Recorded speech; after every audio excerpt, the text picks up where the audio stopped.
I remember having a paper route and and delivering papers, getting chased by dogs, and even going to the laundromat, pushing a cart down on the street with our clothes and inside the laundromat with a box of Tide washing powder. You grow up side by side with your brothers, singing together, dancing together, dreaming together. Then one day, the world falls in love with all of you, and your family becomes a global phenomenon known as the Jackson 5. And your little brother? He grows up to become the King of Pop. Sounds like the perfect story, right? Like a fairy tale built on fame, music, and family. But behind the screaming fans and legendary performances, something much darker was happening. Because before the world worshipped Michael Jackson, many people believed Jermaine Jackson would be the star. He was the original lead singer, the confident older brother with the charisma, the looks, and the voice that first captured attention. Until Michael stepped to the center of the stage. The moment that soft, angelic voice came out of him, everything changed. Suddenly, the spotlight shifted. The cameras followed Michael. The fans screamed for Michael. And little by little, Jermaine's talent seemed to disappear in the shadow of his younger brother. Imagine becoming famous with your family, only to watch the world slowly erase you from the story. Because behind the matching outfits and perfect harmonies was a painful rivalry filled with jealousy, heartbreak, admiration, and years of silent tension. Today, we're uncovering what really happened between Michael and Jermaine Jackson, and how being the brother of the biggest star on earth came with a price nobody talks about. Chapter 1. The Brother Who Lost the Spotlight, 1954 to 1972. Long before the world called Michael Jackson the King of Pop, before the screaming fans, the moonwalk, and the fame that would eventually swallow the entire family whole, there was another Jackson brother people believed would become the star. His name was Jermaine Jackson. The Jackson family lived in a tiny house on Jackson Street in Gary, Indiana, a rough steel town neighborhood where factory smoke filled the air and money was always tight. 9 children shared cramped rooms, old mattresses, and almost no privacy. During winter nights, cold air slipped through the walls while trains thundered past outside. But inside that little house, music was everywhere.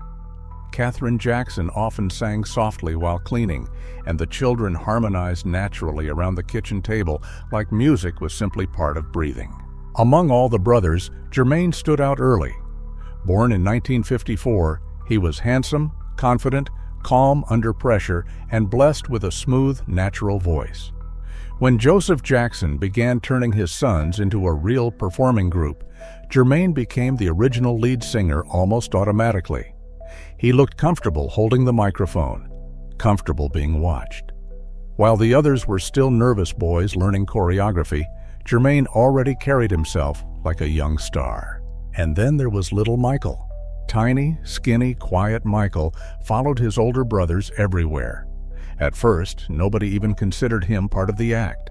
He was just the little kid standing near rehearsals, staring silently, while the older boys practiced in the living room for hours under Joseph's terrifying discipline. Joe Jackson rehearsed them relentlessly after returning home from long shifts at the steel mill. If somebody missed a step, forgot lyrics, or played out of rhythm, the room instantly became tense. Fear and perfection existed side by side inside that house.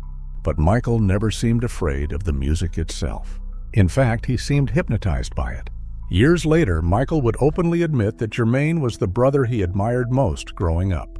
He copied Jermaine's singing style, watched his every movement, and tried to sound exactly like him. Jermaine wasn't just his older brother. He was Michael's first idol. And according to Jermaine himself, the two were inseparable. Michael always stood to the right of me on stage and slept to the left of me. In hotel rooms, he once remembered. I was the one protecting him. That image says everything. Back then, Michael wasn't bigger than the family. He was still the younger brother being guided through it. Then one afternoon, something happened that quietly changed the future forever. Catherine Jackson was at home listening while the boys rehearsed nearby. Depending on who tells the story, Michael was either singing along to a radio or joking around during practice. But suddenly, Catherine stopped what she was doing because she heard something in Michael's voice that didn't sound normal for a child. It wasn't just that he could sing. All the Jackson children could sing. This was different. There was emotion in his voice. Pain somehow, soul. The kind of feeling grown adult singers struggled to create naturally. Catherine reportedly called the others over and asked Michael to sing again. The little boy stood there shyly, probably not fully understanding why everyone was staring at him. Then he opened his mouth again, and the room changed. Joseph Jackson noticed it immediately. Jermaine noticed it too. Michael's voice had something impossible to teach, soft yet powerful, innocent yet emotionally raw. And even stranger, the tiny child had rhythm, natural rhythm. When music played, his body moved instinctively with it. He didn't dance like a kid practicing choreography. He danced like he could already feel the crowd before one even existed. At first, Michael only performed small parts during rehearsals. Then Joseph began experimenting more. One song became two. Two songs became entire performances. Slowly, without any dramatic announcement, the center of the group started shifting away from Jermaine. By 1966, the change became official. Jermaine, the original lead singer, was replaced by his little brother. And the painful part is that nobody in the family could really argue against it because Michael was simply extraordinary. Even local audiences reacted differently when he performed. Adults inside smoky clubs would stop drinking just to stare at this tiny child delivering songs with shocking emotion. Talent show crowds screamed louder. Judges paid closer attention. Everywhere they went, people talked about the little one. At first, the brothers still felt united. They traveled together in cramped vans across the Midwest, performing in talent shows, small theaters, black clubs, and local competitions. Sometimes they slept several kids to one motel room after performances. Sometimes they stayed awake laughing late into the night while Michael copied James Brown dance moves for the others. They were brothers chasing the same dream together. But emotionally, something subtle had already changed. Because every night, the spotlight moved slightly more toward Michael. The audience eyes followed him first. The applause grew louder for him first. People backstage asked about him first. And Jermaine could feel it happening in real time. Imagine being the original star of the family, the brother everyone once believed would lead the group into history, only to watch your younger brother slowly become impossible to compete with. Not because you stopped being talented, but because his talent felt almost supernatural. That kind of transition creates complicated emotions, especially inside families. Pride mixes with confusion, love mixes with insecurity, and often nobody talks about it openly because they're all still trying to survive together. When the group eventually signed with Motown and became the Jackson 5, those emotions only intensified. Motown executives quickly realized Michael was marketing gold. He was adorable, magnetic, wildly gifted, and impossible to ignore on camera. So little by little, the company built more and more of the group's identity around him. Interviews focused on Michael. TV cameras zoomed toward Michael. Posters placed Michael in the center. And unintentionally, the industry started creating a comparison between the two brothers. Jermaine became the older brother. Michael became the phenomenon. The cruel thing about fame is that it doesn't just elevate one person. Sometimes it quietly erases another. And although Jermaine continued smiling beside Michael on stage, continued harmonizing with him, protecting him, traveling with him, and loving him like a brother, deep down, this was the beginning of something painful. Because from that point on, the world would never fully see Jermaine Jackson the same way again. He was no longer the future of the family. Michael was. Chapter 2. The Day Jermaine Was Left Behind, 1972 to 1976. By the early 1970s, the Jackson 5 were no longer just talented kids from Gary, Indiana. They were one of the biggest acts in America. Everywhere they went, fans screamed so loudly it became impossible to hear normal conversation. Airports turned into chaos. Hotels needed security guards. Teenage girls cried just catching a glimpse of them stepping out of limousines. And yet, behind all that success, cracks were quietly forming inside the family. At first, things still seemed balanced between Jermaine Jackson and Michael Jackson. Both brothers began exploring solo careers while remaining part of the group. In 1972, Jermaine released Daddy's Home, and the song became a genuine hit. His smooth, mature voice appealed to older audiences, and for a moment, it looked like Jermaine might finally step out from Michael's shadow. Meanwhile, Michael released Got to Be There, and later, Ben, songs that revealed something terrifyingly clear to the music industry. Michael Jackson was no longer just a child star. He was becoming something much bigger.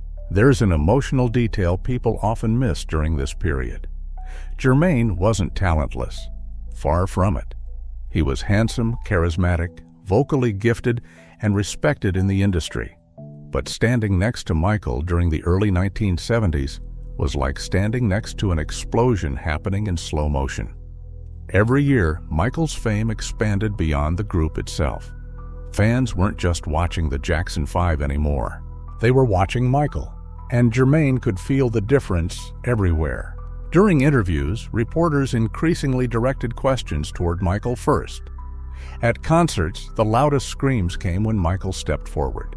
Even backstage executives began talking about Michael as the future centerpiece of the family. Still, despite all those tensions quietly building beneath the surface, the brothers remained emotionally close. They had survived too much together not to be.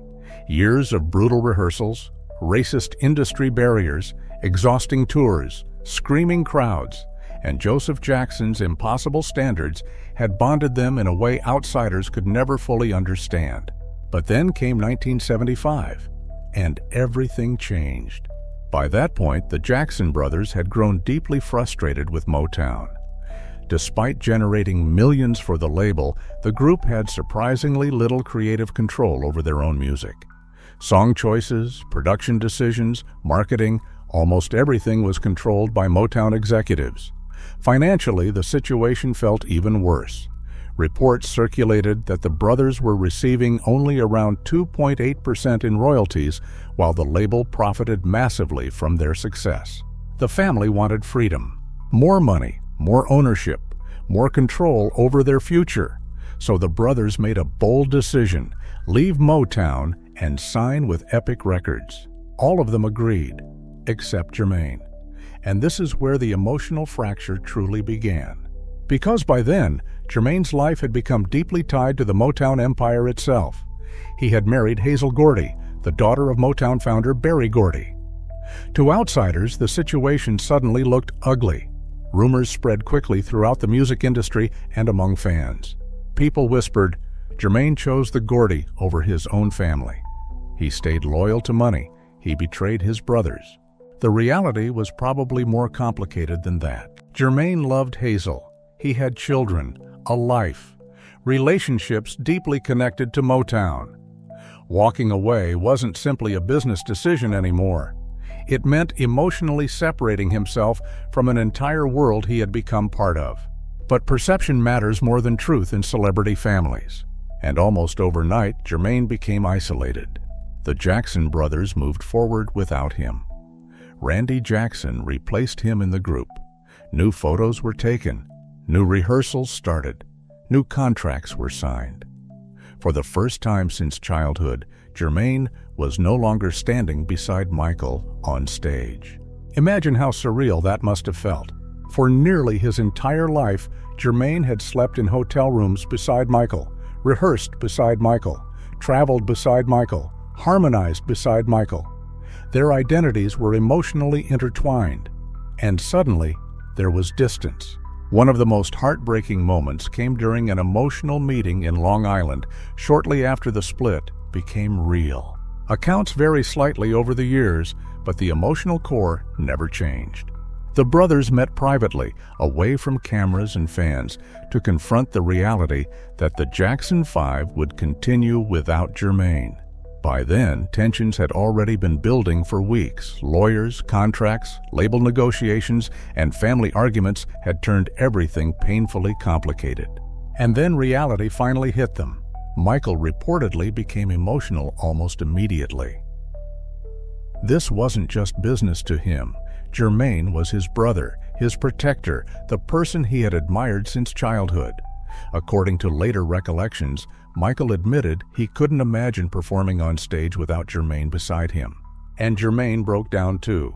Not like a celebrity, not like a businessman, like a brother losing part of himself.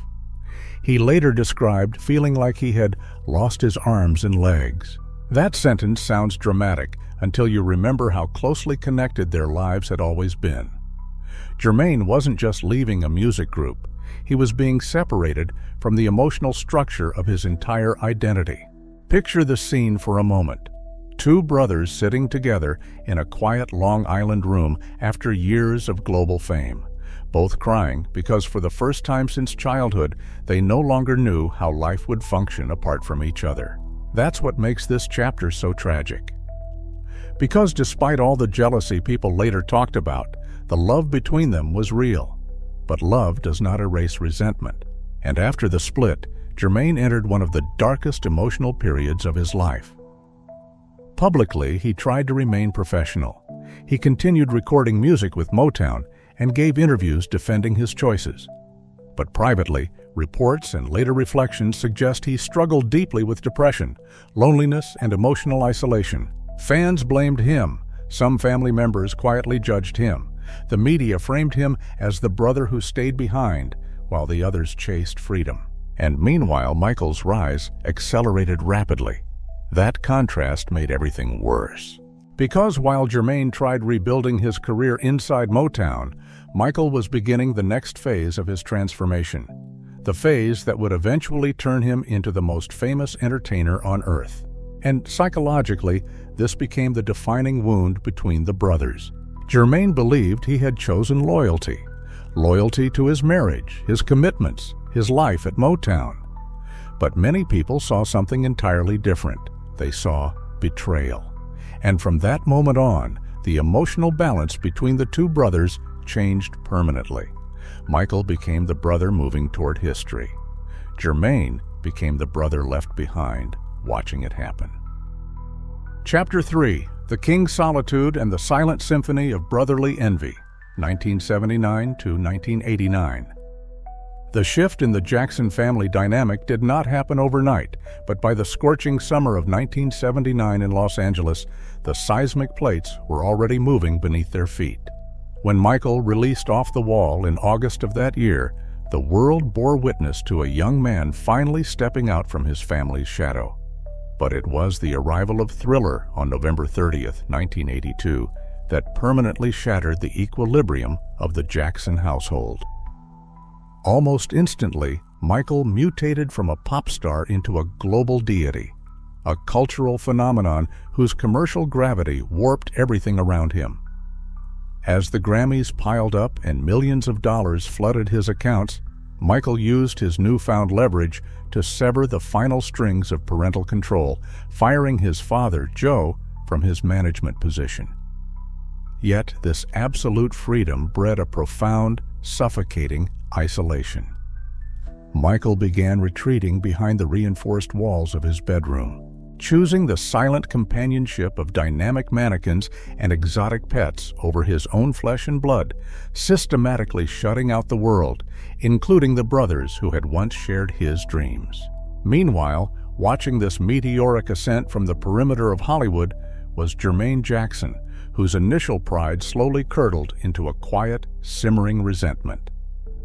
As the original heartthrob and co-lead singer of the Jackson 5, Jermaine had always been groomed for individual stardom, but the 1980s saw his solo career yield only modest hits and fleeting moments of reflected glory, such as his duets with a rising Whitney Houston. He found himself trapped in a psychological purgatory, entirely swallowed by the monumental shadow of his younger brother. This envy was not merely about the money or the charts. It was the visceral, terrifying agony of being left behind by someone who used to stand in your shadow, watching them fly so high they became a speck in the stratosphere while you remained grounded in mediocrity. This toxic cocktail of resentment and forced dependency reached its boiling point in the summer of 1984 during the ill-fated Victory Tour. Michael, now the undisputed King of Pop, despised the idea of hitches his wagon back to a family act, viewing the tour as a regression, but the emotional pleas of his mother, Catherine, ultimately cornered him into participating. By the time the tour kicked off on a muggy, overcast evening on July 6, 1984, at Arrowhead Stadium in Kansas City, the atmosphere backstage was thick with hostility and silent vanity. Rain spat from a gray Midwestern sky as Michael arrived at the stadium in a solitary limousine flanked by an army of private security entirely segregated from the rest of the group. He demanded a separate dressing room, locked down so tightly that even Jermaine had to clear security just to catch a glimpse of his brother.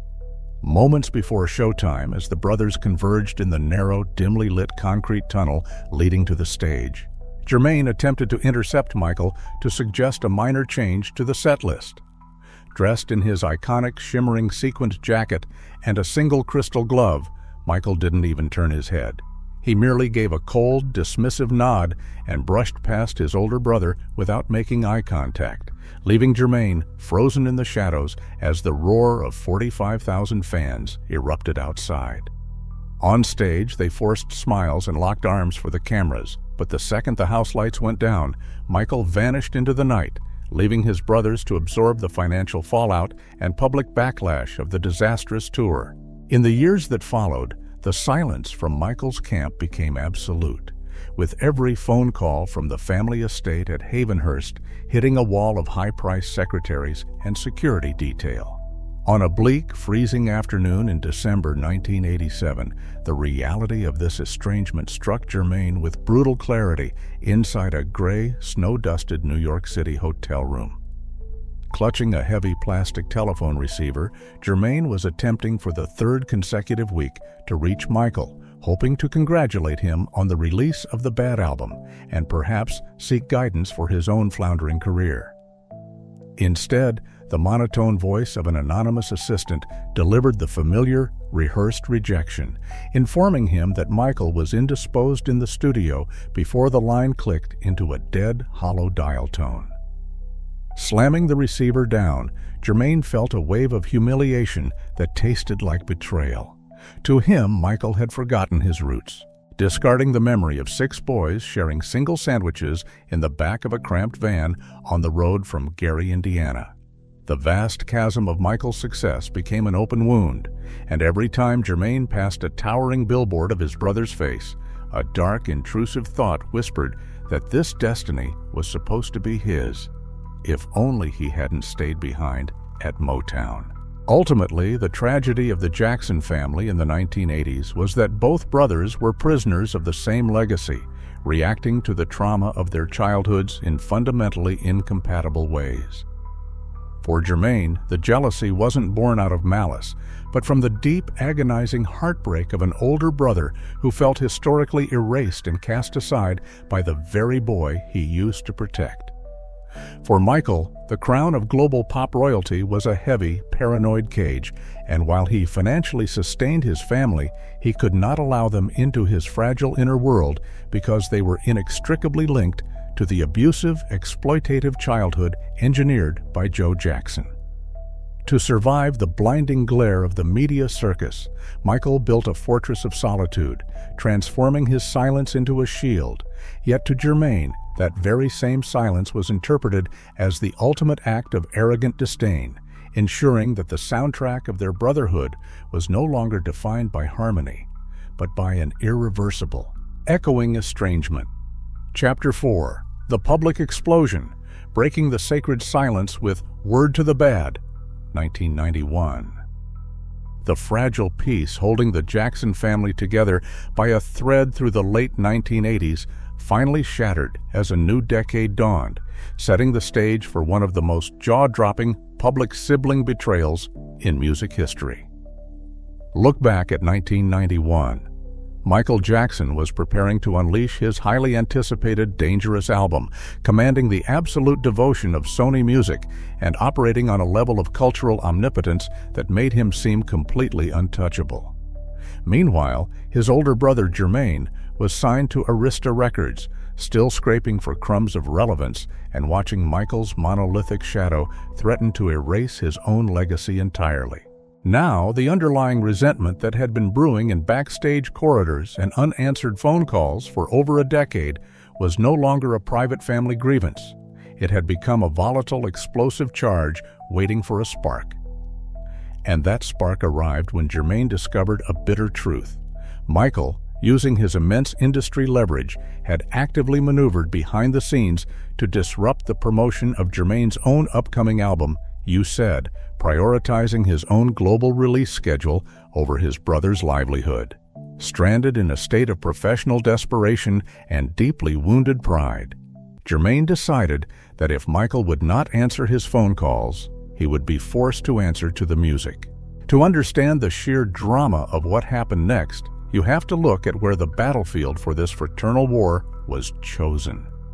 Jermaine marched straight into the trendy, state-of-the-art recording booths of La Coco Studios in Atlanta, Georgia during the humid spring of 1991, but he didn't go alone.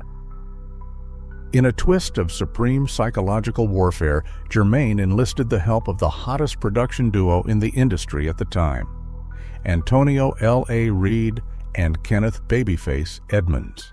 This choice of collaborators was a deliberate, jagged needle aimed directly at Michael's heart, because the King of Pop himself had been actively courting and working with the exact same production team for his own tracks. By inserting himself into Michael's creative circle, Jermaine was essentially attempting to hijack the very sonic architecture of his brother's kingdom. Imagine the scene inside the studio. The air is thick with tension as L.A. Reid and Babyface, caught right in the middle of a titanic family feud, lay down a hard-hitting, aggressive New Jack Swing beat. Jermaine steps up to the microphone, fueled by years of pent-up humiliation, and unleashes a lyrical assassination that shocks the studio engineers to their core.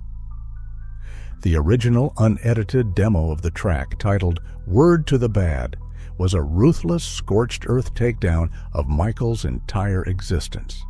Jermaine didn't just attack Michael's ego. He went straight for his brother's most guarded vulnerabilities, singing lines like, "Once you were made, you changed your shade. You only think about number one. Don't believe in taking my pie." He even weaponized Michael's changing skin color and extensive plastic surgeries, cutting deep with lyrics like, "Reconstructed, frontin' over reconstruction. You still thinking about your complexion." The industry matrix completely fractured that summer when an aggressive, rogue radio programmer at KBXX The Box in Houston, Texas, managed to secure a bootleg cassette of the raw, unedited track and leaked it onto the airwaves. The song spread like wildfire across American urban radio stations from New York to Los Angeles, sending shockwaves through the executive suites of the music business. For the first time, the public was hearing a blood relative pull back the curtain on the carefully manufactured myth of Michael Jackson, exposing the godlike figure as a selfish, superficial tyrant. Naturally, the backlash from Michael's camp was instantaneous and terrifying. Michael, horrified and deeply humiliated by the public exposure of his private insecurities, personally contacted legendary Arista Records chief Clive Davis, demanding that the record be suppressed entirely. Think about the panic behind closed doors. A flurry of high-stakes phone calls ensued between Los Angeles, Atlanta, and New York, resulting in a compromised truce.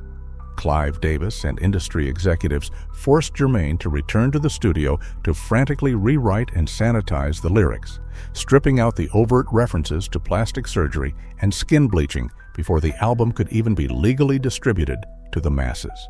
When forced to face the media storm that followed the leak, a defensive Jermaine attempted to spin the track not as an act of malicious jealousy, but as a desperate, tough love intervention. He publicly claimed that Michael had completely ghosted the family, refusing to return any calls or messages for over 8 agonizing months, and that the song was merely a loud, undeniable wake-up call to help his younger brother reconnect with reality. However, the court of public opinion was absolutely merciless. The overwhelming consensus labeled the track as a pathetic, transparent display of sour grapes from a less talented older brother trying to ride the coattails of a global superstar. But here is the hidden truth that few outsiders truly understood at the time. Word to the Bad was never just a petty attempt to score a radio hit. Beneath the surface of the scandal lay a devastating psychological trauma. This song was a profound cry for help from an older brother who felt historically erased, gaslit, and systematically starved of affection by the very boy he had protected during their abusive childhood under Joe Jackson in Gary, Indiana. Ultimately, this explosive episode marked the definitive climax of the Jackson family's internal decay, proving that the most painful aspect of extreme success is the way it completely dehumanizes family bonds. A diss track of this magnitude is a statistical anomaly among biological brothers, revealing how decades of intense competitive pressure and manufactured sibling rivalry had permanently warped their psyches. Jermaine's ultimate tragedy was that his desperate attempt to force Michael to look him in the eye only succeeded in driving the King of Pop further into his paranoid, fortified shell. By choosing to broadcast their trauma through a new jack swing rhythm, Jermaine achieved his goal of finally getting Michael's undivided attention. But the cost was astronomical. He had permanently fractured the brotherhood, leaving behind a legacy not of shared musical triumph, but of an irreversible, deeply public heartbreak. Chapter 5. Blood Over Bitter Harmony, Reconciliation, Defense, and the Ultimate Legacy, 1993 to present. The explosive toxicity of 1991 couldn't burn forever, and as the decades rolled on, the fierce warfare between the two brothers began to cool into a quiet, protective truce.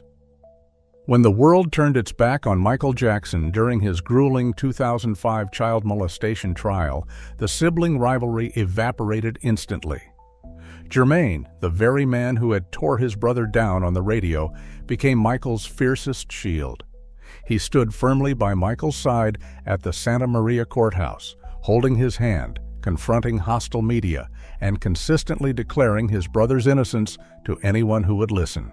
This fierce loyalty didn't stop when Michael's heart ceased beating on June 25, 2009. In fact, it intensified. When the controversial documentary Leaving Neverland aired years later, threatening to demolish Michael's legacy, Jermaine aggressively hit the media circuit, publicly blasting the allegations and fiercely defending his late brother's honor. The ultimate proof of this complex bond came in 2011 when Jermaine published his raw, deeply moving memoir, You Are Not Alone, Michael, Through a Brother's Eyes. Within its pages, Jermaine finally pulled back the curtain on his own soul, exposing a beautiful, agonizing truth. The envy was real, but the love was deeper. He admitted that the pressure of Michael's astronomical fame was a monstrous burden that nearly crushed the entire family. But when the world hunted Michael down, brotherhood was the only sanctuary left. Ultimately, the bitter jealousy of the 1980s and 90s gave way to an unbreakable bond of blood and shared trauma. Jermaine's journey proved that while resentment can shout through a microphone, blood quieted the storm when it mattered most. The hidden envy between Michael and Jermaine Jackson is far from an anomaly. It is the tragic, recurring tax on extraordinary family genius. The blinding, white-hot glare of fame, ruthless media comparisons, and wildly divergent destinies pushed these two brothers straight to the edge of a psychological abyss. Yet when the curtains fell and the music stopped, it was their shared bloodline that pulled them back from the brink. This haunting saga serves as a powerful reminder that sometimes the world's greatest success can become the ultimate test of a family's survival. What is your take on the tumultuous relationship between Michael and Jermaine Jackson. Drop your thoughts in the comments below, and don't forget to hit like and subscribe so you never miss another deep dive into the hidden stories of music's greatest legends.